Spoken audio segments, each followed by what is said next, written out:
Hello, it is Friday. Welcome to the Spiritual View. I am Dawn, and I am inviting you to join us later on today at 6 p.m. Eastern for our live, where we talk a little about what's going on in vibrationally out there and a little bit of astrology, and then we get to pull some cards for people who are there at the live with us. So please come to that later. Ooh.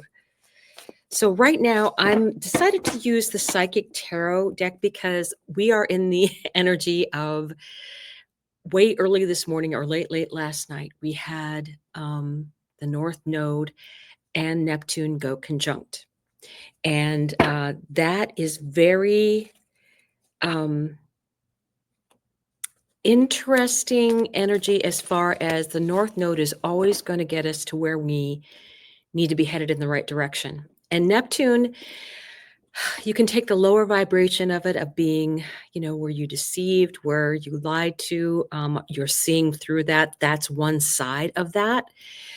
And the victimhood energy of that versus going that higher Pisces energy, Neptune energy of being connected spiritually and kind of getting into what big plans that you can make. And right now is a great time to do manifesting in your life. So I would say look at those energies.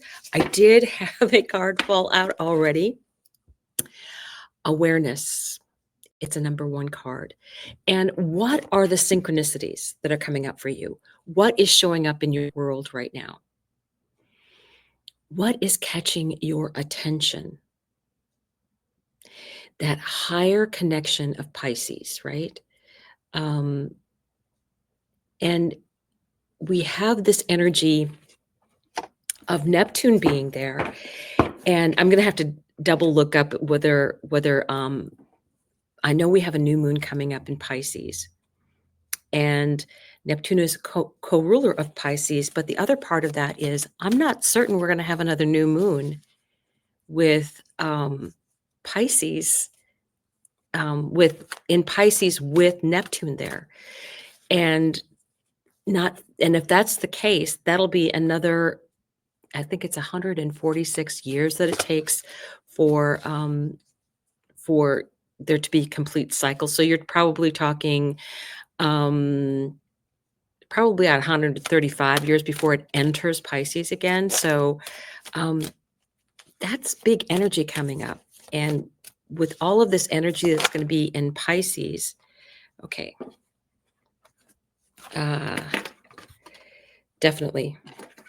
Okay, what we have here is solitude. This is also the energy of the hermit, right? I'm trying to get this to focus. There we are. There we are. That knowledge. And it's interesting to me that there's a blank page there. So what knowledge has yet to come in? This is a number 9 card. Awareness and knowledge. Ooh, okay. So I'm getting very definitely the feeling of, I don't think everybody has their cards on the table yet. I still think that there's some things that haven't come out yet as far as news. I know that Mercury in a couple days is going to be in a Cazimi with the sun. And let me double check that here a second, because I believe that is the 9th. Yeah. So that's at 21 degrees of Aquarius. Mercury conjunct the sun. New technologies that might be announced, availabilities, things like that. Very interesting energy, that being at 21 degrees. I think we need to, like I said, pay attention, because this energy of this North Node and this fated energy coming in a conjunction with one of the outer planets in a sign of its own rulership, maybe there's going to be things that are coming out that we weren't aware of. Okay, King of Wands. So what else is going to be told to us? I want this from a personal level. I do want this to be from a personal level. What else do we need to know from a personal level regarding this news coming out? Personal level. If it keeps up not wanting to talk to me, okay, I'm going to shuffle you. Okay. And I might need to pull because it's like, it doesn't really want to say. Okay. Okay. Got it. So we did have the King of Wands. I would say, be in charge of yourself, be the ruler of yourself to start with. That's this energy that I'm getting. It's like, okay, you have awareness and solitude, and a king is someone who makes their own decisions, right? And is not really afraid of standing out in the crowd. The King of Wands is also that new entrepreneur energy. The King of Pentacles is much more an established kind of energy. So let's see what else we have here. Queen of Cups. This is someone who has loads of intuition. But I always think of this card as she seems a bit overwhelmed with what's going on. So I would say, be aware of what your emotions are. What is happening in the environment around you, in the environment immediately around you? Because, and I've heard this said, and I agree with it because I've done astrology chart readings for my clients, and it is definitely the sensation of, yes, we know that that there's a mess out there, and that things are going to get that are meant to break down, and they're supposed to break down. But in personal chart readings, it's actually looking pretty good. And I've heard other astrologers that I have great respect for say the same thing.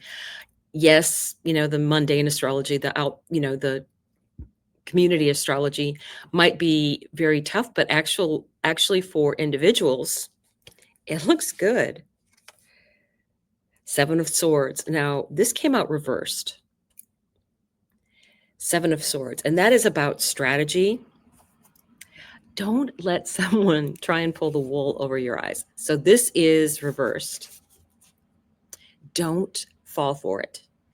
Don't fall for it. Be aware. Solitude. Be informed. Be aware and be informed. Okay, what else do we have here? Page of Swords. Now, to me, this is also a signification of someone maybe being in the enemy camp or something. But the Page of Swords is very young energy, so I don't think you can trust everything that you hear right now.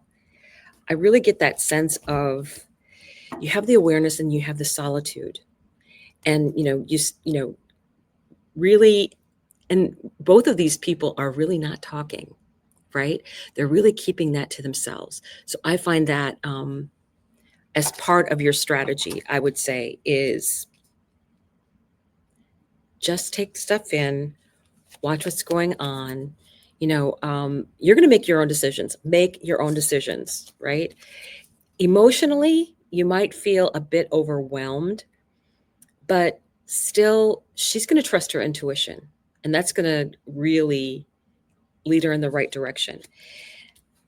There are people out there that are not going to be, I think they're hiding the truth. You see they're stealing the books from the library, trying to get the information hidden away. But somebody's helping getting that information out there.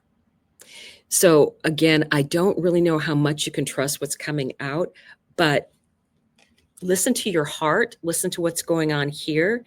And I think you're going to get much more of that feeling of, I know if I can trust this or not. I'll make up my own mind. I'm going to trust my intuition. Go with that energy. And what I'm going to finish with, I'm kind of laughing because Venus went into Aries, and to me, I'm like, oh, that's the perfect witch attitude, woman in total control of herself. You know, Venus being in Aries is like, I'll do it myself. I'll do it myself. I'm going to get this done. I'm tired of waiting. I'm going to take care of it. Just going to do it myself. So, interesting energy. What? Oh, we had something pop out already.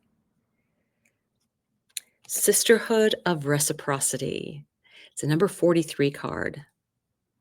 I love that energy. Yeah, all of you people out there, hang with your friends. It's a number 7 card, very spiritual. I did do a reading, and one of the readings I got,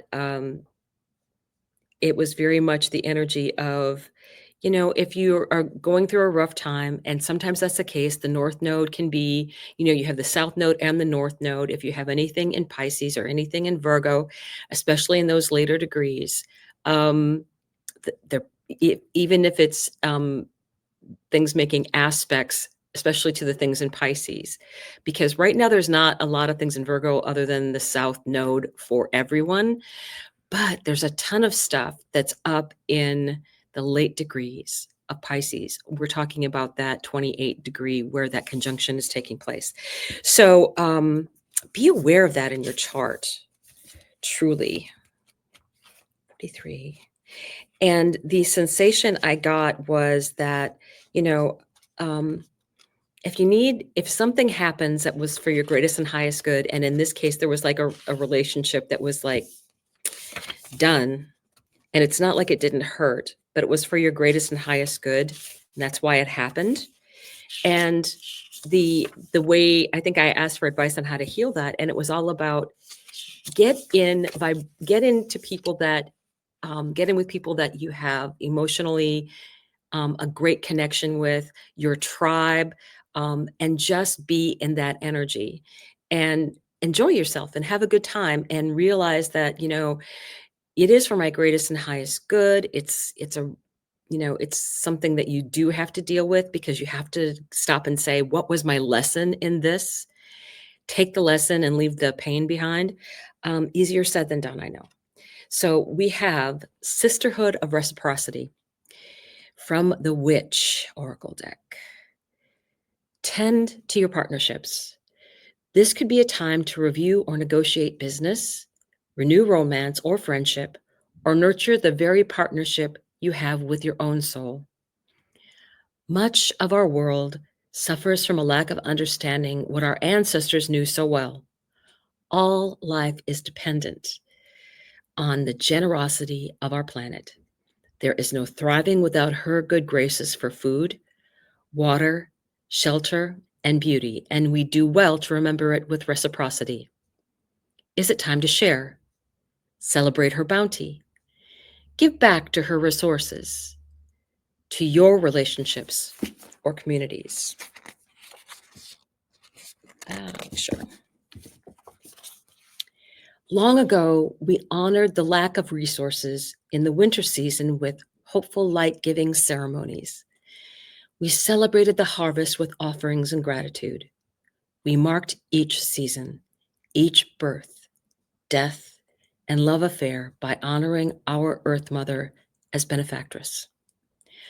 A witch carries this practice forward, knowing that all parts of her life are interdependent with the elements, creatures and plants of the earth, the same way that her healthy psyche relies on all her parts working together. She must balance her genius with her shadow, reconcile her love with her fear, strike a balance between her logic and emotions. All parts of her life she is proud of must dance with those monstrous parts she fears in order to experience a bountiful and creative life. Take stock of where you are entwined in healthy partnership and where you are not. This is a time for tending the dance of reciprocity. Go out and enjoy being with your tribe today. I will see you soon.